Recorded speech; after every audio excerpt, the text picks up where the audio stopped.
நம்முடைய வாழ்க்கையில் தேவ பிள்ளைகளாகிய நமக்குள்ள ஒரு நிச்சயம் இருக்கணும். நாம் சந்திக்கிற எதுவுமே நமக்கு எதிரானவைகள் அல்ல. நாம் சந்திக்கிற எல்லாமே தேவன் என்ன செய்கிறார்னா அதை தன்னுடையதாக பார்க்கிறார்.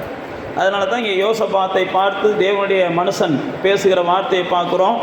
உனக்கு முன்னாடி இருக்கிற இந்த திரளான கூட்டத்துக்கு முன்னாடி நீ பயப்படாத. அவருக்கு முன்னாடி அவர் திரளான கூட்டம் இருந்துச்சு. அவர் யுத்தம் பண்ணக்கூடிய அளவுக்கு அவருடைய பேலன்ஸ் இல்லை அன்னைக்கு அவர்கிட்ட. அந்த சூழ்நிலைகள் இருக்கும்போது காரணம் இல்லாமல் அவங்க அம்மோன் புத்திரர் என்ன செய்கிறாங்கன்னா யோசபாத்தோடு கூட யுத்தம் போடுறாங்க. சில நேரத்தில் நம்முடைய வாழ்க்கையிலும் இப்படி தான் காரணம் இல்லாத சில தேவைகள் வரும். சில நேரத்தில் காரணம் இல்லாத யுத்தங்கள் வரும், காரணம் இல்லாத சண்டைகள் வரும். இதெல்லாம் யோசபாத் வாழ்க்கையில் 20ஆம் அதிகாரத்தில் நம்ம வாசித்து பார்த்தீங்கன்னா தெரியும். அப்படிப்பட்ட சூழ்நிலையில் அப்போ யோசபாத் என்ன செய்கிறார், இப்படி காரணம் இல்லாமல் திடீர்னு இப்படி சூழ்நிலைகள் மாறி வருகிறதே, திடீர்னு யுத்தம் வருதே, திடீர்னு பிரச்சனை வருதே, திடீர்னு நோய்கள் வருகிறதே, திடீர்னு போராட்டங்கள் வருகிறதே அப்படின்னு சொல்லி யோசபாத் நினைத்து கொண்டு இருந்த நேரத்தில் தான் தேவன் யோசபாத்திட்ட பேசுகிறாரு, நீ கலங்காத, இப்படிலாம் காரணம் இல்லாமல் வர்றதெல்லாம் நான் பார்த்துக்கிறேன் அப்படின்ற. காரணம் இல்லாமல் வர்றதுக்கெல்லாம் விரோதமாக நான் நின்றுக்கிறேன், அதுக்கெல்லாம் நான் சரி கட்டிக்கிறேன், அதெல்லாம் நான் பார்த்துக்கிறேன் அப்படின்னு சொல்லி தேவன் என்ன செய்கிறார், யோசபாத்தை திடப்படுத்துகிறதை பார்க்கிறோம்.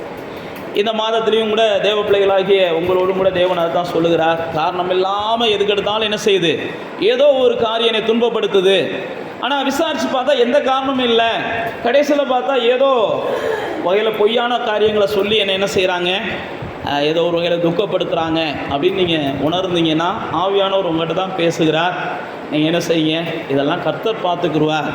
ஆண்டவர் அன்னைக்கு யோசபாத்தை பார்த்து அதை தான் சொல்கிறாரு, நீ பயப்படாமலும் கலங்காமலும் இரு, இதெல்லாம் கர்த்தருடையது. காரணம் இல்லாமல் வருகிற இந்த காரியங்களுக்கு கர்த்தர் என்ன செய்வார், நியாயம் செய்வார். அந்த 12ஆம் வசனத்தை சொல்கிறார் பாருங்க, எங்கள் தேவனே அவங்கள நியாயம் தீர்க்க மாட்டீங்களா அப்படின்னு சொல்கிறான். 12ஆம் வசனத்தில் அதுதான் சொல்கிறான், எங்கள் தேவனே நீ அவங்களை நியாயம் தீர்க்க மாட்டீங்களா அப்படின்றான். 11ஆம் வசனத்தில் பார்த்தீங்கன்னா அவர்கள் எங்களுக்கு நன்மைக்கு என்ன செய்கிறாங்க, தீமையை சரி கட்டுறாங்க அப்படின்னு சொல்லுகிறார். இப்படிப்பட்ட சூழ்நிலை தான் அந்த 12ஆம் வசனத்தில் தான் சொல்கிறாரு, இந்த சூழ்நிலைகளை மேற்கொள்றதுக்கு எங்களுக்கு பலன் இல்லை, இதை ஒரு முடிவுக்கு கொண்டு வர்றதுக்கு எங்களுக்கு தெரியலை. ஏன்னா நாங்கள் காரணத்தோடு சில விஷயங்கள் நடந்தால் பரவாயில்ல, காரணம் இல்லாமலே நடந்துக்கிட்டு இருக்குது, எப்படி தான் தீர்க்கிறதுன்னு எனக்கு தெரியலை அப்படின்னு சொல்லி தேவனை நோக்கி யோசபாத் ஜெபிக்கிறதை பார்க்கிறோம்.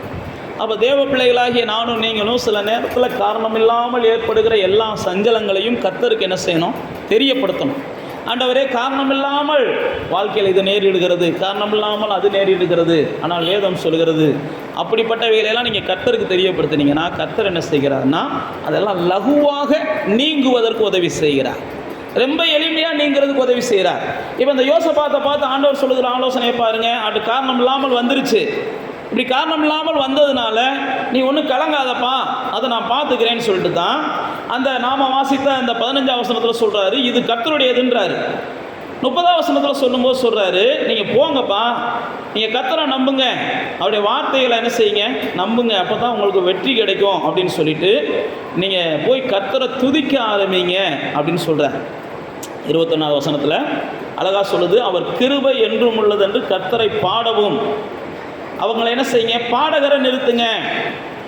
அடுத்து தேவ பிள்ளைகளாகிய நாம் அடுத்த கீழே வசனங்களை வாசிச்சு பார்த்தீங்கன்னா இந்த காரணம் இல்லாமல் கூடின கூட்டம் எல்லாம் காரணம் இல்லாமல் அவங்களுக்குள்ளேயே சண்டை போட ஆரம்பிச்சிட்டாங்க. அப்போ நீங்களும் நானும் பாட ஆரம்பிக்கும் போதும் துதிக்க ஆரம்பிக்கும் போதும் நமக்கு விரோதமாக காரணம் இல்லாமல் வருகிற எந்த ஒரு காரியமும் காரணம் இல்லாமல் களைஞ்சு போகிறத பார்க்குறோம். அது எப்படி கலைஞ்சிச்சுன்னா நமக்கே தெரியாது. நீங்கள் வேதத்தில் வாசிச்சு பார்த்தீங்கன்னா தேவன் என்ன செஞ்சார், அவர்களுக்குள்ளே குழப்பத்தை உண்டாக்கினார். அப்போ நீங்களும் நானும் தேவனுடைய சமூகத்தில் ஒப்பு கொடுக்கும்போது தேவன் நமக்கு என்ன செய்கிறாருன்னா எளிய ஆலோசனைகளை கொடுக்குறார். அது ஒரே குழப்பமாக இருக்குது, ஒன்றும் இல்லை, நீ உட்காந்து சங்கீதத்தில் ஒரு 20 சங்கீதத்தை வாசின்னு ஆண்டவர் சொல்லுவார். ஒரே பிரச்சனையாக இருக்குது, ஒன்றும் இல்லை, நீ உட்காந்து பாட்டு புத்தகத்தை ஒரு 4 பாட்டை எடுத்து என்ன செய், பாடு ஆண்டவரை நோக்கி அப்படின்னு ஆண்டவர் சொல்லுவார்.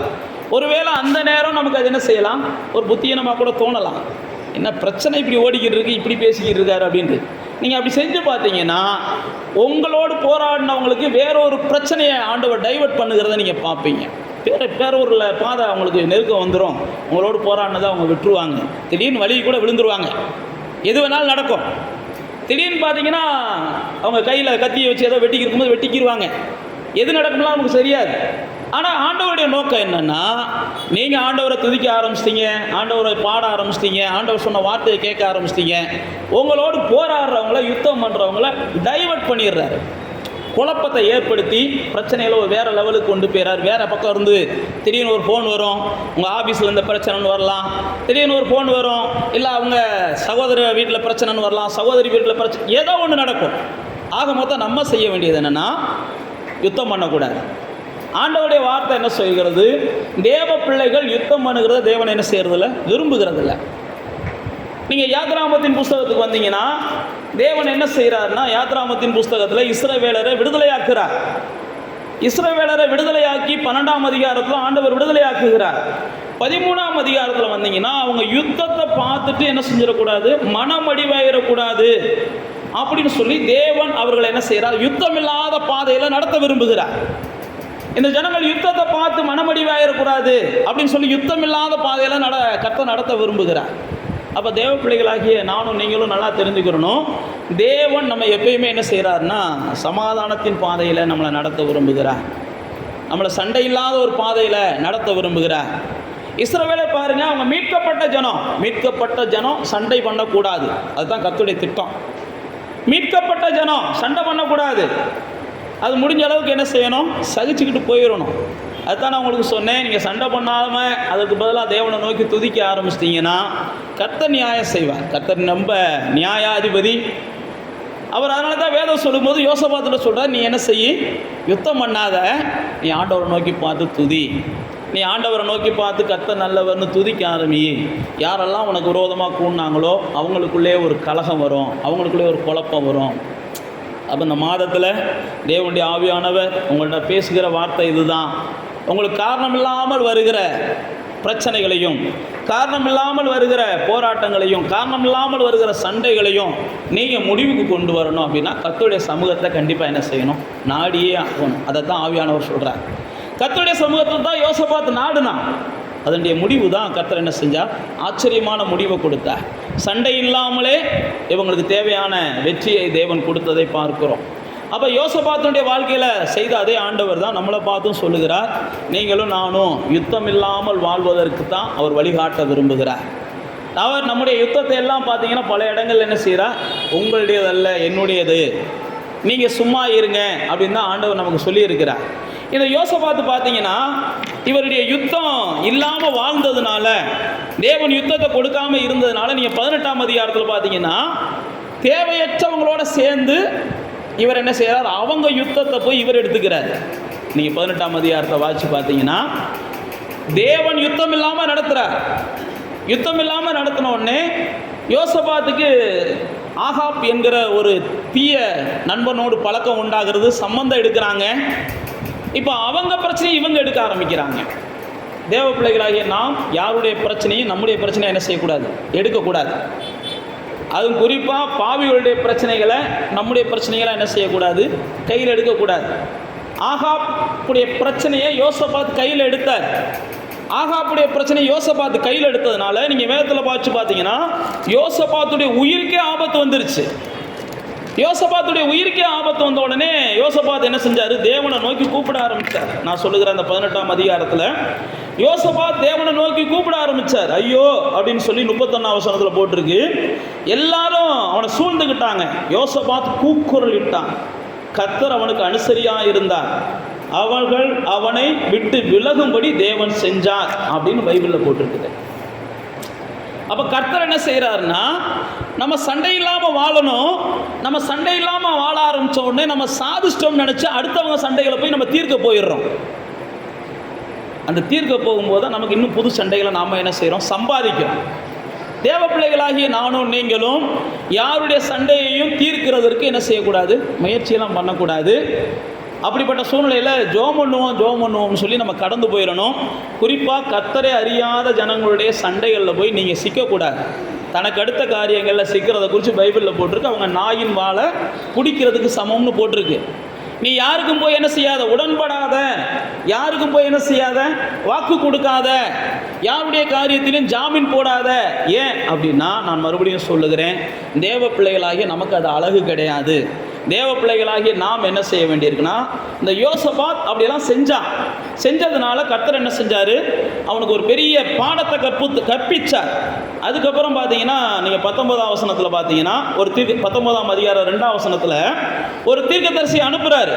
தீர்க்கதரிசி அனுப்பி யோசபாத்தை பார்த்து சொல்கிறாரு, துன்மார்க்கனுக்கு துணை நின்று, 2ஆம் வசனம், கர்த்தரை பகைக்கிறவர்களை நீ சிநேகிக்கலாமா?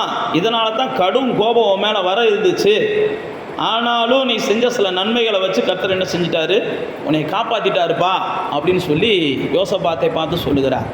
அப்போ தேவ பிள்ளைகளாகிய நானும் நீங்களும் நம்முடைய யுத்தங்களை எல்லாம் தேவன் தன்னுடையதாக்கி கொள்ளுகிறார். நாம் யாருடைய யுத்தத்தையும் போய் என்ன செய்யக்கூடாது, நம்முடையதாக எடுத்துக்கிட்டு போயெல்லாம் முன்னணிக்கக்கூடாது. இதைத்தான் நாம் இந்த மாதத்தில் நம்ம கற்றுக்கொள்ளணும். முடிஞ்ச அளவுக்கு யாரும் திருத்தலாம் முடியாது, யாரும் மாற்றலாம் முடியாது. அப்படி நீங்களாம் நினச்சிங்கன்னா நீங்கள் தோற்று போவீங்க. யாரெல்லாம் திருத்த முடியாது. வேதத்தில் வாசிச்சு பார்த்தீங்கன்னா தேவனே ஒரு மனுஷனை அவன் விரும்பினாத்தையும் திருத்துறாரு, அவன் விரும்பலைன்னா திருத்த மாட்டார். நீங்களும் நானும் அதே மாதிரி தான். யாரையாவது திருத்திடலாம், யாரையாவது மாற்றிடலாம்னு நினச்சோம்னா கடைசியில் நம்ம தான் மனக்குழப்பத்துக்கு ஆளாயிரும். யாரையும் திருத்தவும் நினைக்கக்கூடாது, யாரையும் மாற்ற நினைக்கக்கூடாது. திருந்தணும்னு ஒரு மனுஷன் விரும்பினானா அவனுக்கு தேவன் உதவி செய்கிறார். மாறணும்னு ஒரு மனுஷன் விரும்பினானா தேவன் அவனுக்கு என்ன செய்கிறார், உதவி செய்கிறார். விரும்பாத மனுஷனை தேவனே மாற்ற முடியாதுன்னு தான் வேதம் நமக்கு சொல்லுகிறது. அப்போ தேவ பிள்ளைகளாகி நானும் நீங்களும் இப்படியெல்லாம் போய் அவங்க வாழ்க்கையை மாற்றிடலாம், இவங்கள வாழ்க்கையை மாற்றிடலாம், இவங்க வாழ்க்கையில் ஒரு வெளிச்சத்தை கொடுத்துடலாம், அவங்க வாழ்க்கையில் வெளிச்சத்தை கொடுத்துடலாம்லாம் ரிஸ்க் எடுத்து நம்ம சண்டைகளை என்ன செஞ்சக்கூடாது, சம்பாதிக்கக்கூடாது. வேதம் நமக்கு சொல்லுகிறது, தேவன் நம்முடைய யுத்தங்களை எல்லாம் அவர் தன்னுடையதாக்கி கொண்டு நம்மளை சமாதானத்தின் பாதையிலே நடத்துகிறார். தேவன் நம்மை குறித்து வேதம் சொல்லுகிறது, நம்மளை துதிக்கிறதுக்கும் அல்லது அவரை ஆராதிக்கிறதுக்கும் அவருடைய பணியை செய்கிறதுக்கும் தான் தேவன் நம்மளை என்ன செய்கிறார்னா அதிகமாக பயன்படுத்த விரும்புகிறார்.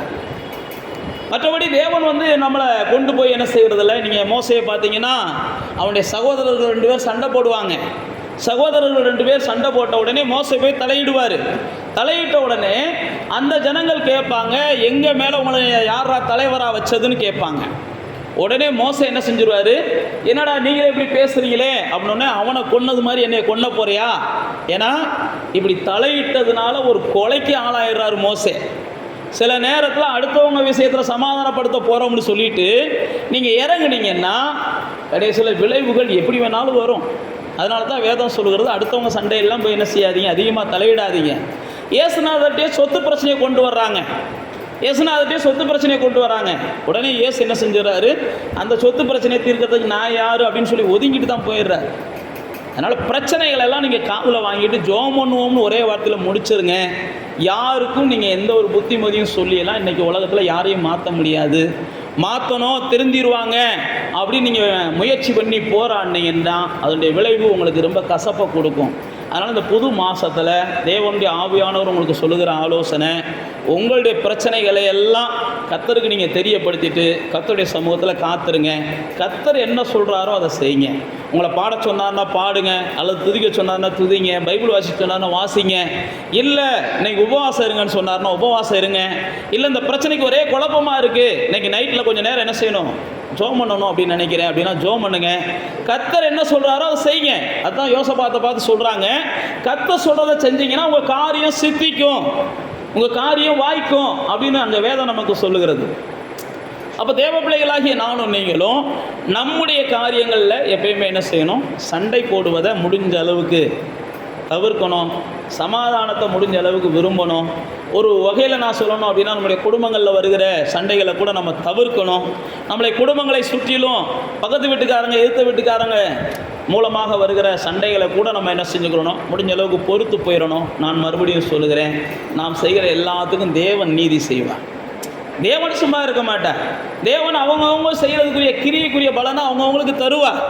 அக்கிரமக்காரங்களாக இருந்தாலும் நீதி உள்ளவங்களாக இருந்தாலும். ஆனால் வேதம் நமக்கு சொல்லுகிறது என்னென்னா, நீங்கள் சும்மா இருங்க, சண்டை போடாதீங்க, நீங்கள் பெரும்பாலும் வாக்குவாதம் பண்ணாதீங்க, நீங்கள் பெரும்பாலும் என்ன செய்யாதீங்க, கத்தாதீங்க, கூக்கிரலாடாதீங்க. நீங்கள் முடிஞ்ச அளவுக்கு என்ன செய்யுங்க, உங்களால் அடக்கி கொள்ள முடியாத ஒரு சூழ்நிலைகள் வரும்போது தேவ சமூகத்தில் போய் கொஞ்சம் நேரம் என்ன செய்யுங்க, உட்காருங்க. தேவனுடைய சமூகத்தில் போய் கொஞ்சம் நேரம் துதிங்க. யோசபாத்தை பார்த்து ஆண்டவர் சொல்லுகிறார், யோசபாத் சொல்கிறான், எனக்கு பலன் இல்லை ஆண்டவரே, எனக்கு இந்த பிரச்சனைகளை மேற்கொள்றதுக்கு பலன் இல்லை, இந்த சூழ்நிலைகளை மேற்கொள்றதுக்கு பலன் இல்லை. நான் மறுபடியும் சொல்லுகிறேன், இன்னைக்கு இருக்கிற உலகத்தில் தேவ பலன் இல்லாமல் நம்மளால் ஒரு நாள் கூட நிம்மதியாகத்தான் என்ன செய்ய, எழும்பவும் முடியாது, தூங்கவும் முடியாது. தேவன் நம்மளை பலப்படுத்தலைன்னு வைங்களேன், ஒரு நாள் கூட நம்ம நிம்மதியாக தூங்கவும் முடியாது, ஒரு நாள் கூட நம்ம நிம்மதியாக எந்திரிக்கவும் முடியாது, ஒரு நாள் கூட நம்ம நிம்மதியாக சாப்பிடவும் முடியாது. ஏன்னா அந்த அளவுக்கு இன்றைக்கி மன அழுத்தங்கள் எல்லா மனுஷனையும் தொற்றுச்சு. மன அழுத்தங்கள் தொடாத மனுஷனே இல்லை, மன அழுத்தங்களால் பாதிக்கப்படாத மனுஷனே இல்லை. அதனால தான் நான் உங்களுக்கு மறுபடியும் சொல்லுகிறேன், நீங்கள் என்ன செய்யுங்க, எந்த சூழ்நிலையாக இருந்தாலும் தேவனுக்கு தெரியப்படுத்துங்க. யோசபாத் பாருங்கள், ஆண்டவரே காரணம் இல்லாமல் என்னை பகைக்கிறாங்க, காரணம் இல்லாமல் என் கூட சண்டைக்கு வராங்க, காரணம் இல்லாமல் என் மேலே குற்றம் சொல்லுகிறாங்க, காரணம் இல்லாமல் என் கூட போராடுறாங்க, நீங்கள் தான்ப்பா நியாயம் செய்யணும், நீங்கள் தான் தீர்ப்பு சொல்லணும் அப்படின்னு தேவ சமூகத்துக்கு அவர் வருகிறார். என்கிட்ட பலன் இல்லை ஆண்டவரே, எனக்கு என்ன செய்யறதுன்னு தெரியல ஆண்டவரே அப்படின்னு யோசபா தேவ சமூகத்துக்கு வருகிறார். தேவன் அவனுக்கு சரியான வழியை காமிக்கிறார். தேவன் தன்னுடைய தேவ மனுஷன் அனுப்பி சொல்கிறாரு, ஒன்றும் இல்லை, கர்த்தருடைய வார்த்தையை கேளு, உன் காரியம் எல்லாம் மாறுதலாம் முடியும். கர்த்தருடைய வார்த்தையை கேளு, கொஞ்சம் என்ன செய், பாடவும் துதிக்கவும் இந்த நேரத்தில் உன்னுடைய சேவகர்களுக்கு பயிற்சி விடு, பாடவும் துதிக்கவும் பாடகர்களை நுப்பாட்டு, உன்னுடைய எல்லா போர் வீரர்களையும் பாடவும் துதிக்கவும் சொல்லு. பைபிள் அப்படி தான் போட்டிருக்கு, பாடகர்களை நுப்பாட்டி போர் வீரர்கள் துதிப்பதற்கும் பாடுவதற்கும் அந்த நேரத்தில் யோசபாத் செய்கிறான். அவன் செய்த சில விஷயங்கள் ஒருவேளை அன்னைக்கு இருந்த எதிரிகளுக்கு அது என்ன செஞ்சுருக்கலாம், பரியாசமாக கூட இருந்திருக்கலாம். ஆனால் கொஞ்ச நேரம் சிரிக்கட்டும்னு விட்டுருங்க, பரியாசம் பண்ணுறவங்க கொஞ்ச நேரம் பரியாசம் பண்ணட்டும்னு விடுங்க. ஆனால் தேவன் ஏதாவது ஒரு சூழ்நிலையில் நமக்கு ஒரு சமாதானத்தை ஏற்படுத்துவார். ஏதாவது ஒரு சூழ்நிலையில் நமக்காக அவர் யுத்தம் பண்ணுகிறத நம்மளை பார்க்க வைப்பார். ஏதாவது ஒரு சூழ்நிலையில் நமக்காக அவர் வெற்றியை எடுத்து கொடுக்கறதையும் நீங்கள் என்ன செய்வீங்க, பார்ப்பீங்க. அப்போ தேவ பிள்ளைகளாகிய நானும் நீங்களும் யோசபாத்தை போல நம்முடைய வாழ்க்கையில் என்ன செய்யணும், பிரச்சனைகள் வரும்போது தேவனை நோக்கி பார்த்து கொஞ்சம் நேரம் துதிக்க ஆரம்பிங்க. பிரச்சனைகள் இல்லாத சூழ்நிலைகளை கர்த்தர் கொடுத்த உடனே அடுத்தவங்க பிரச்சனைகளை தீர்க்க போயிடாதீங்க, அடுத்தவங்க பிரச்சனைகளை போய் தலையிடாதீங்க. யோசபாத் அப்படி தான், அடுத்தவங்களுக்கு போய் அவர் என்ன செய்கிறார், இறங்கிடுறாரு. பைபிளில் போட்டிருக்கு, யோசபாத்தை ராஜாவை போலவே சிங்காரிச்சு அந்த ராஜா என்ன செஞ்சுறாரு, யுத்தத்துக்கு அனுப்பிடுறாரு. ராஜாவை போலவே சிங்காரிச்சு. சில நேரத்தில் சில பிரச்சனைகளை நீங்கள் தீர்க்க போகும்போது உங்களை அவங்க என்ன செஞ்சுருவாங்க, பெரிய இடத்துல கூட தூக்கி வைப்பாங்க. பரவாயில்ல, பிரச்சனையை தீர்க்க வந்திருக்கிறீங்க, இந்த பெரிய சிம்மாசனத்தில் உட்காருங்கன்னு கூட சொல்லுவாங்க. அந்த பெரிய சிங்காசனம் தான் உங்களுக்கு ஆபத்தை கொண்டு வரும். அப்படி தான் யோசபாத்துக்கு வந்துச்சு. பிரச்சனையை தீர்க்க வந்ததுனால இவனுக்கு பெரிய ராஜ வேஷத்தை கொடுத்துட்டாங்க. அப்போ அந்த எதிரி என்ன செஞ்சிட்டாருன்னா, நீங்கள் யாரோட யுத்தம் பண்ணாதீங்க, ராஜாவோட மட்டும் யுத்தம் பண்ணுங்கன்ட்டாங்க.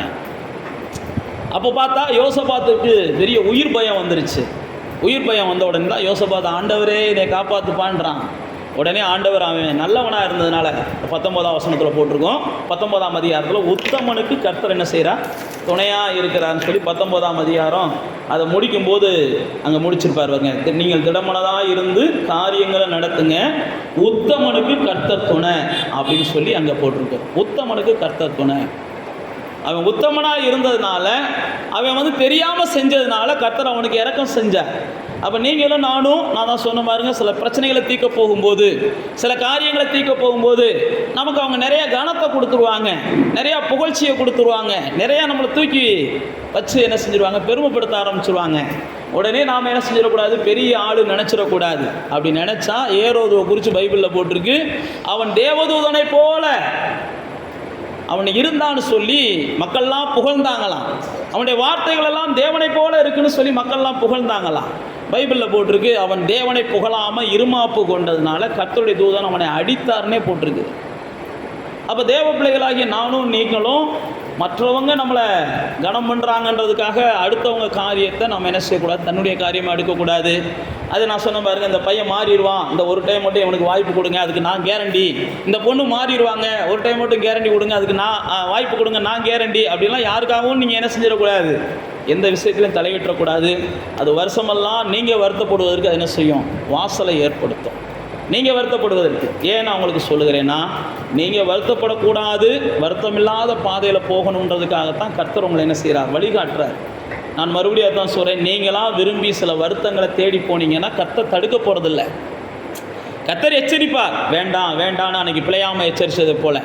அதையும் மீறி நீங்கள் போகிறீங்கன்னா போ அப்படின்னு சொல்லி அனுப்பிடுவார். பைபிளில் பார்த்தீங்கன்னா பிழையாம் சொல்லுவான், என் சாவு துன்மார்க்கனை போல இருக்குது, நான் நீதிமான போல சாகணும்னு நினச்சேன், ஆனால் துன்மார்க்கனை போல சாகுறேன், ஏன் நான் கர்த்தருடைய வார்னிங்க்கு எச்சரிக்கைக்கு நான் என்ன செய்யலை, செவி கொடுக்காமல் போயிட்டேன் அப்படின்னு சொல்லி துன்மார்க்கனை போல தான் பிழையாம் சாவார்.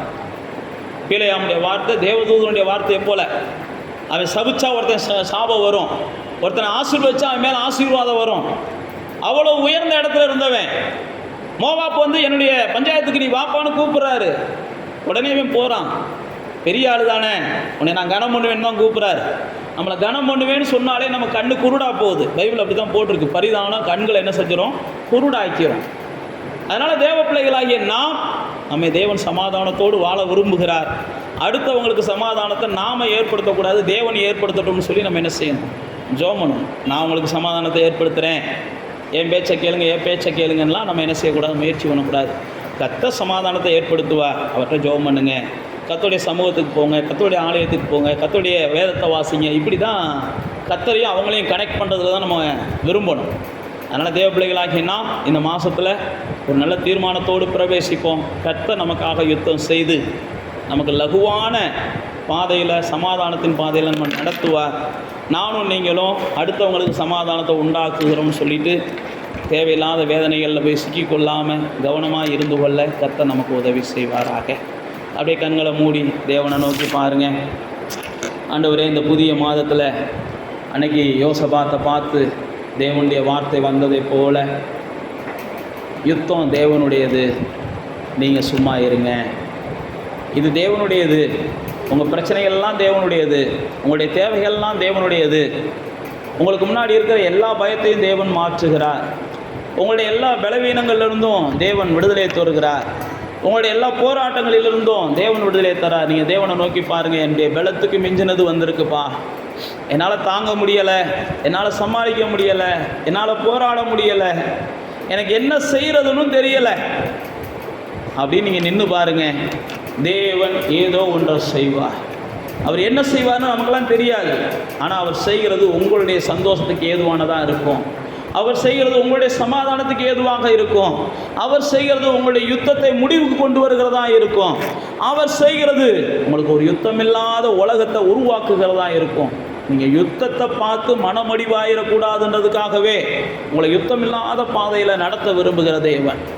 நீங்கள் யுத்தத்தை பார்த்து மனமடிவாயிடக்கூடாது, சண்டைகளை பார்த்து மனமடிவாயிடக்கூடாது, பிரச்சனைகளை பார்த்து மனமடிவாயிடக்கூடாது, தேவைகளை பார்த்து நீங்கள் சோர்ந்து போயிடக்கூடாது அப்படின்னு சொல்லி உங்களை சந்தோஷமான பாதையில் நடத்த விரும்புகிற தேவன். அதனால் அவருடைய சத்தத்தை கேளுங்க, அவருடைய சமூகத்துக்கு போங்க.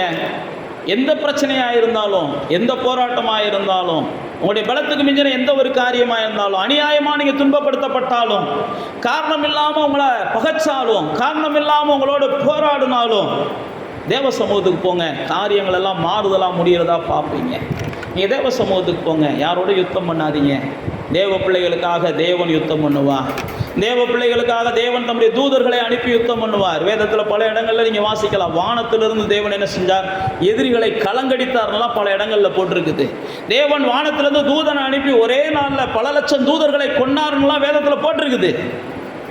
அந்த தேவன் இன்னைக்கு உங்களுக்காகவும் செய்வார், எனக்காகவும் செய்வார். இயேசு கூட சொன்னார் பாருங்க, நான் வேண்டிக் கொண்டா இன்றைக்கே லேகியோன் பல வகையான தேவதூதர்களை தேவன் அனுப்புவார்னு சொல்கிறாரு. அதனால் நீங்கள் யுத்தம் பண்ணாதீங்க, நீங்கள் கொஞ்சம் என்ன செய்யுங்க, தேவ சமூகத்தை நாடி போயிருங்க. கண்டிப்பாக உங்களுக்கு சமாதானமான முடிவை கர்த்தர் தருவார். அதே போல் நான் சொன்னபடி அடுத்தவங்களுக்கு சமாதானத்தை ஏற்படுத்துகிறோம்னு சொல்லிட்டு நீங்கள் அனாவசியமாக போய் தலையிடாதீங்க. அது குறிப்பாக பாவிகளுடைய வாழ்க்கையில் போய் நீங்கள் என்ன செய்யாதீங்க. அவங்க மேலே வர வேண்டிய ஆக்கினைகளை நீங்கள் எடுத்துக்கிறாதீங்க.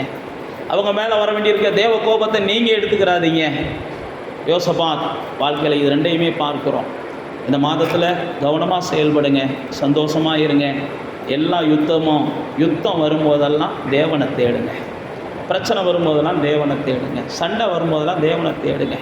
சரீரத்தில் நோய்கள் வரும்போதெல்லாம் தேவனை தேடுங்க. தேவைகள் வரும்போதெல்லாம் தேவனை தேடுங்க. எந்த சூழ்நிலையாக இருந்தாலும் தேவனை தேடுங்க. நிச்சயமாக ஒரு சுமூகமான முடிவை தேவன் நிச்சயம் உங்களுக்கு தருவார். பிதாவே, நீர் அப்படி செய்கிறதற்காக நாங்கள் நன்றி சொல்லுகிறோம்ப்பா. இந்த நாளிலும் கூட எங்களோடு கூட வந்து